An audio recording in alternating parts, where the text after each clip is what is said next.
드리겠습니다. 오늘은 겟세마네의 기도, 겟세마네의 기도라는 제목으로 같이 말씀의 은혜를 나누겠습니다. 자, 오전 설교에 우리가 어떤 길을 걸어가는 데 있어서 중요한 것은 고통이 아니라 그렇습니다. 뭐에 집중하라 그랬냐면 목적이라고 하는 것에 집중했을 때 그 길을 갈 수 있다라고 말씀을 드렸습니다. 기도도 마찬가지입니다. 기도의 그런 목적은 뭘까요? 어떤 분들은 이렇게 말씀하시는 분도 있을 겁니다. 목사님, 기도의 목적은 응답입니다. 아주 틀린 말은 아니지만은 그렇다고 100% 맞는 답도 아닐 겁니다. 이게 만약 목적이 되면 어떠한 일이 발생하느냐? 사실 우리도 신앙생활 다 해봐서 아시겠지만 우리가 생각하기에 기도한 모든 것들이 다 응답되었다라고 생각하십니까? 이제 응답이라고 하는 것은 내가 기도한 대로 이루어졌다라는 것을 물어보는 겁니다. 물론 하나님은 다 응답하십니다. 그러나 내가 원하는 대로 응답한 것들을 따져보면은 그것이 아는 것이 생각보다 많다는 것을 알 수가 있을 겁니다. 그래서 기도가 내가 원하는 대로 응답이 목적이 되다 보면 우리가 늘 말씀에 마가복음 11장 24절에도 무엇이든지 기도하고 구하는 것은 받은 줄로 믿으라 그랬는데 실제로 보니까 그렇게 안 되는 거예요. 그러니까 어떤 마음이 드느냐, 이 정말 기도해야 되는데 기도가 잘 나오지가 않는 겁니다. 기도에 내가 원하는 것에 응답이 목적이 되었을 때는 그럴 수가 있다라는 거예요. 근데 우리가 이 말씀을 많이 오해해서 그렇다는 겁니다. 실제로 이 말씀은 어떤 것이 기준이 되느냐? 요한복음 15장 7절 말씀 한번 같이 읽도록 하겠습니다. 너희가 내 안에 거하고 내 말이 너희 안에 거하면 무엇이든지 원하는 대로 구하라. 그리하면 이루리라. 아멘. 내가 죽고 내가 그리스도와 연합되었을 때 그때 구하면 그것이 바로 뭐가 되는 겁니까? 하나님이 응답해 주신다라는 거예요. 근데 우리가 이 앞부분을 생각하지는 않고 무엇이든지 구하면 받는 거다라고만 생각하다 보니까 이제 그런 오해가 생긴다라는 것입니다. 기도만 그런 것은 아닙니다. 우리가 신앙생활이 다 그렇다라는 얘기예요. 골로새서 3장 17절 말씀도 한번 같이 읽도록 하겠습니다. 또 무엇을 하든지 말에나 일에나 다 주 예수의 이름으로 하고 그를 힘입어 하나님 아버지께 감사하라. 오늘 말씀을 보니까 기도뿐만 아니라 내 신앙생활의 모든 것, 삶의 모든 것도 누구의 이름으로 하라고 말씀하고 계세요? 그래서 사도 바울이 이 목적에 집중하였기 때문에 오전 설교 때 보면 아무리 사람들이 가는 곳들마다 만류를 해도 뭐라고 사도행전 21장 13절에 얘기합니까? 주 예수의 이름을 위하여 내가 가야 된다라고 하는 목적에 집중했기 때문에 갈 수가 있었다라는 거예요. 오늘 예수님도 마찬가지입니다. 지금 우리가 오늘 본문에 대한 내용들은 이미 다 알고 있어요. 근데 오늘 예수님이 기도하신 이유는 어디에 있느냐? 이제 앞으로 십자가를 지셔야 되잖아요. 이제 그 십자가를 놓고 뭐 하고 계시는 거예요? 목적을 놓고 하나님 앞에 다시 한번 기도하고 계시는 거잖아요. 그러니까 예수님이 오늘 우리가 쭉 읽었던 말씀의 실제적인 본을 우리한테 직접 보여주신 거라는 겁니다. 왜냐하면 이제 좀 있으면 제자들이 다 뭐라고 하냐, 완찬을 끝나고 이미 예언을 했습니다. 너희들은 다 나를 버릴 것이다. 그랬더니 다 뭐라고 하느냐, 발끈합니다. 그 중에서도 지난 시간 보니까 누가 먼저 제일 심하게 발끈했느냐? 베드로가 아니라고. 자기는 다른 제자들은 다 주님을 버릴지라도 나는 절대 버리지 않겠다라고 호언장담을 했지만 그들은 기도하지 못했기 때문에, 그들은 기도하지 않았기 때문에 결국에는 그들의 말을 지킬 능력이 없었다라는 거예요. 예수님이 잡히시던 날 밤 제자들은 다 어떻게 돼요? 예수님을 버리고 도망가 버리고 말죠. 그래서 오늘 예수님은 이렇게 얘기를 하고 제자들을 데리고 어디를 가느냐? 누가복음 22장 39절 말씀에 보니까 어디로 가신대요? 감람산이라는 곳으로 가신대요. 특별히 겟세마네, 감람산. 특별히 근데 오늘 그 말씀 앞에 뭐가 있습니까? 습관을 따라. 그 마가복음 우리가 읽었던 32절의 겟세마네의 뜻은 이 올리브 기름을 짜는 틀이라는 뜻이에요. 감람산이라는 게 뭐가 많아서 감람산이라고 불렀겠어요? 감람나무가 올리브 나무예요. 올리브 나무가 마른 곳, 거기에 틀이 있는 곳이니까 이곳에서 늘 습관을 따라 주님은 큰 일을 앞두고 기도하셨다는 거죠. 따라서 오늘 주님의 기도하는 모습을 보고 우리가 알아야 될 첫 번째는 뭐냐면 같이 읽겠습니다. 오늘 기도해야 된다는 거예요. 사단은 계속 우리한테 얘기합니다. 새벽 예배 때도 한번 했지만 내일이 있잖아. 내일이 있어. 뭐가 있다고요? 그런 안 들리세요? 내일이 있다고. 이런 걸로 우리를 유혹한다는 거예요. 겟세마네 동산에서 예수님이 사역을 마치고 오늘 습관을 따라는 얘기는 오늘 처음으로 그곳에 기도하러 가셨던 것이 아니었다는 거죠. 항상 무슨 일이 생기면 혼자 오르셔서 기도하거나 쉬어갔던 곳이 어디라는 거예요? 이곳이라는 겁니다. 근데 한번 생각해 보세요. 따지고 보면 예수님은 기도가 필요하신 분이에요? 안 필요하신 분이에요? 아니, 인격적으로 뭐가 부족합니까? 능력적으로 뭐가 부족합니까? 전혀 어떻게 보면 기도가 필요하지 않은 분이 바로 누굽니까? 예수님이에요. 근데 예수님은 습관을 따라 항상 기도하셨다라는 얘기예요. 특별히 이제 내일 우리가 12월 달 특별 새벽 기도회를 합니다.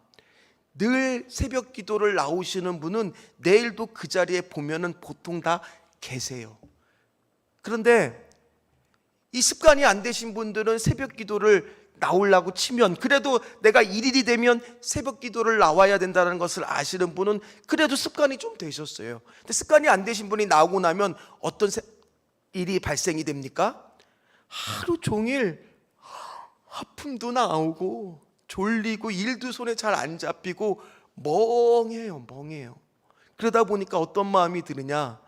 아유, 다음 달부터는 나가지 말아야지 라는 마음이 들 수도 있다라는 거예요. 왜요? 뭐가 안 됐기 때문에요?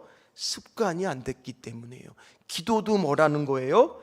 습관이 돼야 할 수가 있다라는 얘기입니다. 특별히 한번 생각해 보세요. 내일 너무나 중요한 일을 앞두고 있어요. 그러면 내일 기도하실 겁니까? 오늘 기도하십니까? 보통 내일 기도하세요? 오늘 또 기도하고 있을 거 아닙니까? 따라서 내일 또는 12월 한 달 또는 2024년 마무리의 결정은 내가 기도하는 그 순간부터가 이미 승리하고 시작한다는 거예요. 오늘 결정된다라는 거예요. 한번 생각해 보십시오.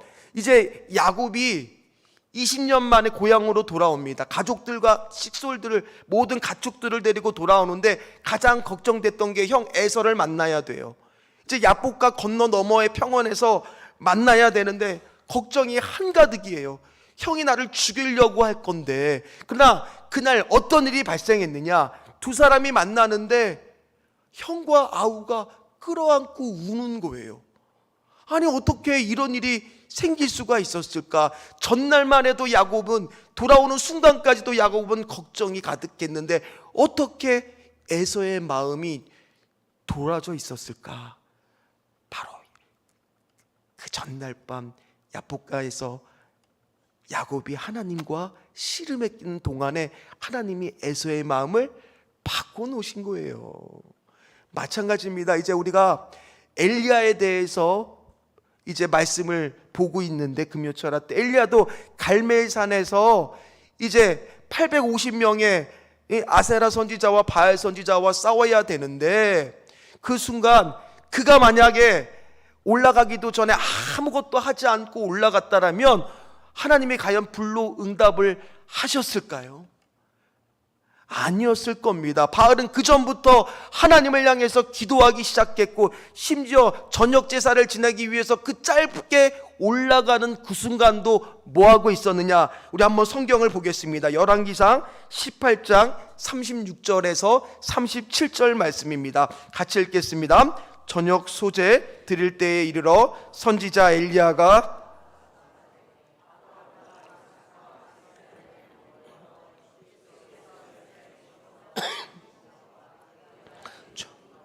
내가 주의 말씀대로 이 모든 일을 행하는 것을 오늘 알게 하옵소서. 여호와여, 내게 응답하옵소서. 내게 응답하옵소서. 이 백성에게 주 여호와는 하나님이신 것과 주는 그들의 마음을 대롭히심을 알게 하옵소서 하매. 기도하면서 올라갔다라는 거예요. 그 짧은 기도, 1시간 기도할 수도 있지만은 지금 요 기도하는 데는 겨우 1, 2분밖에 안 되지만 이 짧은 기도를 하고 올라갔을 때 갈멜산에서 불이 내리는 하나님의 응답의 역사가 있었다라는 거예요. 할렐루야. 어디 그뿐입니까? 다윗이 골리앗을 싸워서 이겼을 때 다윗도 만약 하나님을 알지 못하고 그 자리에 나갔더라면 골리앗이 다윗을 조롱하면서 너의 살점이 다 찢겨나가고 오늘 여기서 너의 제삿날이 될 거라고 얘기한 것이 그대로 이루어졌을 겁니다. 그러나 다윗은 어땠습니까? 늘 목동일 때 밤하늘의 별을 보면서 하나님과 대화를 하고, 또 곰이 쳐들어오고 때로는 늑대가 왔을 때 돌팔매질을 하면서 물리쳤을 때 하나님이 나를 지켜주시는 것을 경험하였기 때문에 골리앗 앞에 나가서도 승리할 수가 있었다라는 거예요. 그 승리는요, 그 순간에 결정이 되는 것이 아니라는 거예요. 바로 뭡니까? 기도가 쌓여서 오늘 기도하기 시작했을 때 내일 그 일이 결정되기 시작하더라는 겁니다.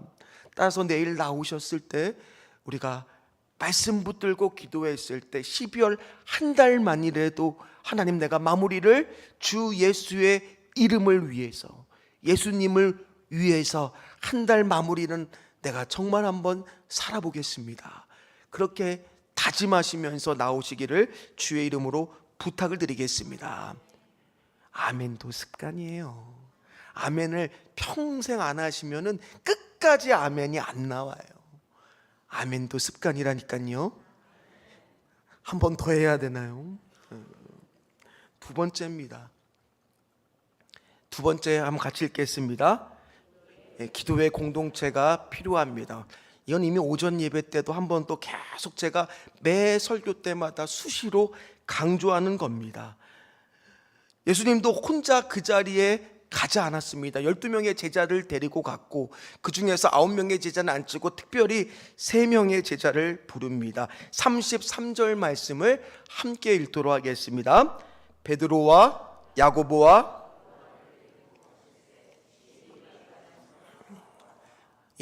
베드로와 야고보, 요한. 예수님께서 이때만 데려간 것이 아닙니다. 마가복음에 보면 또 어떨 때 그 제자들을 데리고 가셨죠? 변화산 사건 때 그 영광 중의 모습을 보이는 그런 눈에 정말 황홀한 그 순간에도 이들과 함께 하셨고요. 또 오늘 가장 힘들고 어려운 순간에도 이들을 불러서 기도를 부탁을 하셨어요. 오늘 나에게도 베드로와 야고보와 요한 같은 사람들이 있으십니까? 아니, 한번 질문을 바꿔볼게요. 나는 누군가에게 베드로와 야고보와 요한이 되고 있습니까? 나에게 기도 부탁하고 있는 사람이 있냐는 거예요. 나에게 밥을 먹자는 사람은 있는데 나에게 기도 제목을 나눠주는 사람이 식구 외에 없다는 것은 지금 내가 기도할 수 있는 공동체가 없다라는 거예요. 따라서 우리는 오늘 계속적으로 12월 한 달 동안 부르짖을 겁니다. 제가 구역장들님들한테 계속 얘기합니다. 구역 모임 안에서 기도 제목을 계속 나누어야 된다. 그러면서 지난 설교 때도 말씀드렸듯이 한 번에 되지 않을 겁니다. 그러나 나는 실패해도 주님은 실패하지 않습니다. 나는 부르짖고 얘기해도 그것이 금방 되지 않을지라도 결국에 주님은 기도하면서 그것들을 행해 나갔을 때 우리 신전주교회 성도 안에서 기도 제목을 과감하게 나눌 수 있는 누군가의 기도의 동역자들이 생기게 될 줄 믿습니다. 오늘 예수님은 뭐라고 말씀하시느냐, 33절 말씀에 보면 그 베드로와 야고보와 요한에게 기도를 부탁을 하시는데 심히 놀라시며 슬퍼하사. 왜 그렇게 말씀하셨을까요? 또는 34절에도 이렇게 말씀하십니다. 같이 읽겠습니다.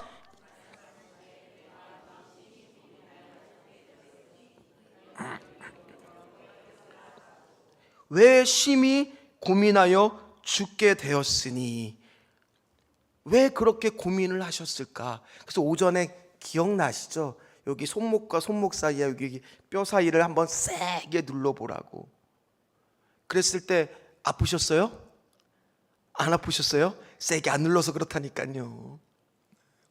이 사이에 십자가에 달려 돌아가시는 못이 박히는 자리잖아요. 이 자리에 박히셨다는 겁니다. 그런데 우리가 2004년도에 멜 깁슨의 패션 오브 크라이스트라는 영화가 있었습니다. 그 영화를 보다 보니까 그때 충격이 엄청났어요. 저도 극장에서 그 영화를 봤는데 뭐 울면서 봤어요. 회개하면서 봤어요. 왜 그렇게 볼 수밖에 없었느냐? 영화들 보셨어요? 왜냐하면 영화 자체가 그전까지는 예수님이 십자가 달려 돌아가시는 장면을 그렇게 피가 많이 나오게끔, 살점이 떨어져 나가게끔 적나라하게 표현한 작품이 없었거든요. 그러다 보니까 우리가 한 가지 오해를 합니다. 주님이 오늘 이렇게 심히 걱정이 되고 고민이 많고 그리고 오늘 슬퍼하면서 기도했던 것이 육신의 연약함을 걱정하기 때문에, 십자가에 돌아가시는 것이 너무나 아픈 그 고통이기 때문에 그것 때문에 기도하셨다라고 오해할 수가 있다라는 거예요. 근데 그러지 않았다라고 제가 분명히 말씀을 드렸죠. 예수님은 왜 무엇이 걱정이 되고 슬퍼해서 기도하실 수밖에 없었느냐? 십자가에 달려 돌아가신다는 것은 인류의 모든 죄를 감당해서 진노와 분노를 다 받아야 되는 그런 무거운 자리인데, 그 자리를 통해서 어떤 것을 염려하고 걱정했느냐? 바로 그 형벌의 무게와 함께 하나님의 진노와 저주를 느꼈기 때문에, 그것이 엄청나다는 것을 알았기 때문에 거기에 대해서 슬퍼하고 근심하셨다는 거예요. 그리고 돌아가셨을 때 뭐라고 말씀하십니까? 하나님이 어찌하여 나를 버리시나이까? 그 말 뜻은 뭡니까? 그 순간 하나님의 진노와 저주가 쏟아질 때 하나님이 나를 버리시고 하나님과 내가 분리된다라는 것을 경험하셨기 때문에 그렇게 고백을 하셨던 거예요. 그러니까 이것이 육신의 고통이 아니라는 거예요. 그 하나님과의 내가 연합이 깨지는, 분리가 되는 그 경험 때문에, 나를 버리시는 것 같은 그 경험 때문에 그렇게 말씀하셨다라는 거예요. 그거를 제자들은 알았을까요? 몰랐을까요? 오늘 분명히 성경의 복음서에 보면 제자들은 예수님의 기도한 내용을 기록하고 있잖아요. 누가복음에 보면 베드로와 야고보와 요한과 어느 정도 예수님이 떨어졌냐면 돌을 던질 정도의 거리다, 즉 30m 정도 떨어졌다라고 학자들은 말합니다. 그러면 우리도 그렇잖아요. 적막한 밤, 아무 소리도 들리지 않고 작은 소리도 잘 들리는 그날 밤, 제자들은 그 예수님이 기도하는 소리를 들었을까요? 못 들었을까요? 들었으니까 기록했을 거 아닙니까? 그 내용을 들었으니까 기록을 했죠. 그럼에도 불구하고 그들은 깨어서 기도할 수가 없었습니다. 왜 그랬을까요? 그리고 그럼에도 불구하고 오늘 예수님은 그 사람들한테, 이 연약한 사람들한테 기도를 부탁하셨다라는 거예요. 그러나 제자들은 세상에서 가장 무거운 것이 뭡니까? 눈꺼풀이요. 그러다 보니까 깨어있지 못하고 점점 그렇게 잠들게 됐다라는 겁니다. 예수님이 그렇게 기도할 수 있었던 세 번째 이유는 뭐였냐? 같이 읽도록 하겠습니다. 간절한 기도였기 때문에 그렇게 할 수가 있었다라는 겁니다. 예수님께서는 땅에 엎드려 기도하셨습니다. 35절 말씀입니다. 같이 읽도록 하겠습니다.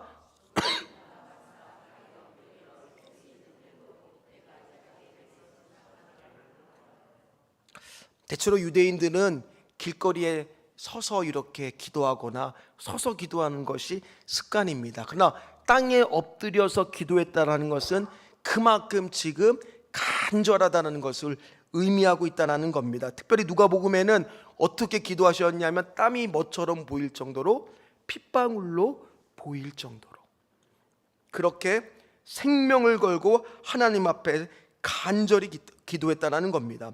이때가 지나가기를 간절히 기도했다는 겁니다. 주님께서는 자신이 감당해야 될 이 십자가의 형벌이 자신에게서 지나가기를 간절히 기도했다는 겁니다. 그 기도의 내용이 오늘 36절에 자세히 나와 있습니다. 우리 36절 말씀 한번 같이 읽겠습니다.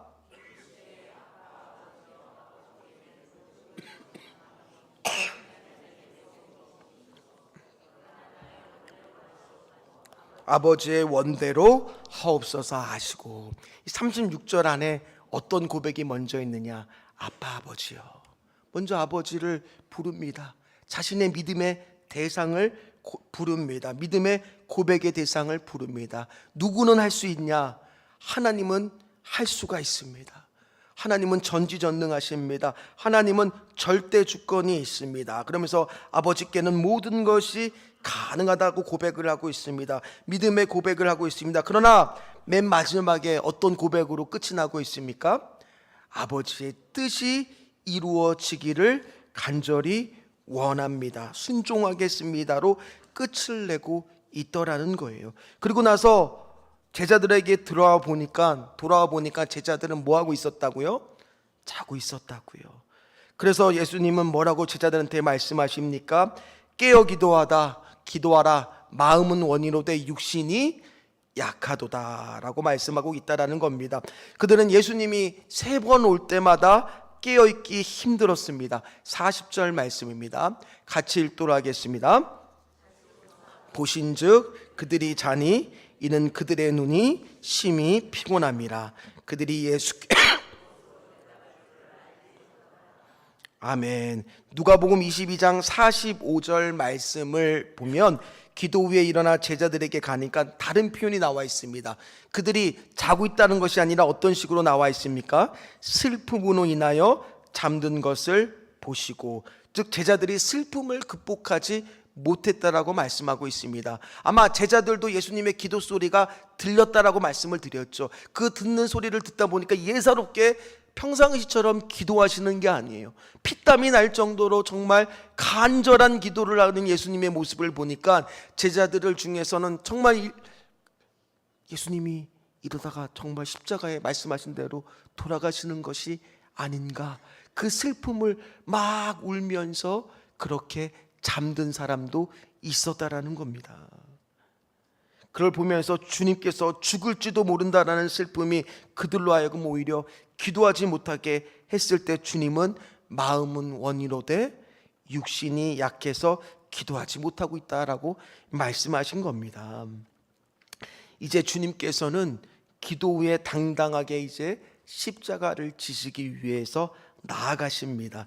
지금까지 죽음에 대한 많은 고민이 있었으나 주님은 기도를 통해서 3번에 걸친 기도에 통해서 기도의 능력을 받고 나니까 결정적인 순간에 그렇게 십자가를 지실 수 있는 힘을 얻으셨다는 겁니다. 반대로 기도하지 못한 제자들은 예수님 앞에서 큰 소리를 뻥뻥뻥 쳤지만 결정적인 순간에 자신이 뱉은 말을 지킬 능력이 있었습니까? 없었습니까? 없었어요. 능력을 지킬 힘이 없었어요. 그러니 예수님이 잡히시던 그날 밤 다 배반하고 도망가게 되었다라는 겁니다. 말씀을 마무리하도록 하겠습니다. 겟세마네 기도라는 것은 그때만 예수님이 기도하셨을까요? 아니에요. 예수님은 사역이 시작되기 전, 공생애를 시작하기 전 이미 벌써 40일 뭐를 하셨어요? 금식 기도로 시작을 하셨어요. 또 마가복음 1장에 보면은 하루 종일 주일날 사역을 하시고 나서 귀신을 내어 쫓고 말씀을 가르치고 저녁에는 와서 베드로의 장모의 병을 고치고 나서도 그 다음날 아침에 또 일찍, 말씀해 보니까 마가복음 1장 35절 말씀을 보니까 새벽 아직도 밝기 전에 일어나 나가 한적한 곳으로 기도하러 가신 분이에요. 또 오병이어의 기정을 행할 때는 어떻습니까? 그때도 사람들이 환호했을 때 예수님은 밤에 혼자 산으로 기도하러 가셨습니다. 다시 말해 사역의 결정적인 순간마다 예수님은 뭐의 모범을 보이신 거예요? 기도의 모범을 보이신 거예요. 기도를 이렇게 해야 된다. 기도를 이렇게 해야 된다. 그리고 심지어 오늘 가장 그의 생애 가운데 결정적인 순간에도 뭐 하고 계시는 거예요? 겟세마네 동산에서 기도하고 계셨다라는 겁니다. 물론 제자들도 기도하는 것을 알았을까요? 몰랐을까요? 알았겠죠. 그러니 예수님한테 뭐를 가르쳐 달라고 말합니까? 기도를 가르쳐 달라고 말하는 것은 제자들도 뭐를 해야 된다는 것은 알았다는 거예요. 기도해야 된다는 것은 알았다는 거예요. 그러니 예수님한테 기도하는 법을 알려달라고 말하죠. 그들은 그래서 기도에 대해서 배웠습니다. 예수님께서 가르쳐 주신 기도에 대해서 배웠습니다. 기도해야 될 것은 알았지만은 육신이 약하여서, 마음은 원이로되 육신이 약하여서 기도하지 못했다라는 거예요. 이것이 어쩌면 우리의 모습일 수 있더라는 거예요. 우리도 여기 계신 분들 중에서 기도해야 되는 거 모르는 분 있으세요? 목사 설교, 이런 설교 처음 들으세요? 다 여태까지 지금 들어도 계속 들었잖아요. 기도에 대해서 이야기하라고 하면 여기서 아마 저보다 더 잘 이야기하실 수 있는 분들도 많을 겁니다. 그러나 실제로 기도하는 사람은 많지 않더라는 거예요. 물론 때로는 제자들처럼 너무나 힘들고 바쁘고 어려워서 기도하지 못할 때도 있습니다. 때로는 우리에게 오는 고통과 슬픔이 너무나 커서 기도하지 못할 때도 있습니다. 좌절감이 너무나 커서 기도하지 못할 때도 있습니다. 그러나 그럼에도 불구하고 우리는 뭐 해야 될까요? 뭐 해야 될까요? 기도해야 될 줄 믿습니다. 왜 그렇습니까?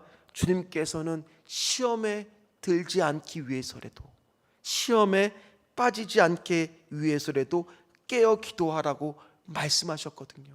너희들이 앞으로 신앙에 많은 실패의 경험을 하게 될 거다. 그런 실패의 경험을 하지 않기 위해서라도, 미혹되지 않기 위해서도, 죄를 짓지 않기 위해서도 뭐하라 말씀하시는 거예요? 기도하라 말씀하시는 거예요. 근데 이것이 우리의 위지로, 우리의 노력으로 할 수 있는 일입니까? 아니라는 거예요. 제자들처럼 호언장담하고 난 내일 새벽기도 나올 거야, 그렇게 막 말로 한다고 그것이 지켜지는 것이 아니라는 겁니다. 바로 우리가 하나님 앞에 기도할 수 있는 것도 뭐를 해야 돼요? 달라고. 하나님, 내가 너무 약합니다. 기도할 수 있는 힘을 주시옵소서. 제가 아까 청년부들 가서 이제 내년에는 우리가 청년부들 예배를 한번 만들어 보기 위해서, 다시 예전에 드렸던 청년부 예배를 부활하기 위해서 청년들하고 이런저런 이야기를 나누었습니다. 그 청년들한테 제가 제일 먼저 부탁한 것은 이제부터 3월달 정도를 저희가 이제 디데이로 삼고 있거든요. 그때까지 이제 몇 개월 남은 거예요? 3개월 남은 동안 해야 될 일이 뭐겠어요? 모이면 기도해라. 모이면 한 10분이라도 한 3가지 정도의 기도 제목을 공식적으로 정해서 모일 때마다 청년이 2명만 모여도, 1명만 있어도 자신의 맡은 자리에서 뭐 하기 시작하면, 오늘 기도하기 시작하면, 내일 아니에요. 내일부터 열심히 하자 아니에요. 오늘부터 기도하기 시작하면, 그러면 하나님이 기도하는 사람들을 하나씩 붙여주실 거예요. 그러다 보면은 1명이 2명이 되고, 2명이 4명이 되고, 10명이 되고, 그럼 기도하는 사람은 예배가 오후에 드린다고 하면은 예배를 빠지겠습니까? 그 자리에 나오겠습니까? 누가 그 자리에 나오겠습니까? 기도했던 사람들이 나오기 시작하는 거예요. 그래서 이 기도의 운동을 우리 청년부가 그렇게 됐으면 좋겠어요. 이게 어디 청년부의 일입니까? 우리 교회도 마찬가지라는 거예요. 우리 교회도 마찬가지라는 거예요. 모든 일에 있어서 뭐가 시작이에요? 기도가 시작이에요. 그래서 여러 가지 또 기도하면서 하나님 앞에 고민하고 있어요. 1월 달은 우리 사명자들을 데리고 기도원에 가서 한번 기도를 해야 되는 거 아닐까? 구역장들님과 함께 또 기도원에 가서 기도해야 되는 거 아닐까? 다들 아멘 역시 안 할 줄 알았어요. 막 1시간씩 막 기도해야 되는 거 아니고 2시간씩 철야 기도해야 되는 거 아닌가? 저 안에 자꾸 지금 그런 마음들이 들고, 우리 교사분들 마찬가지예요.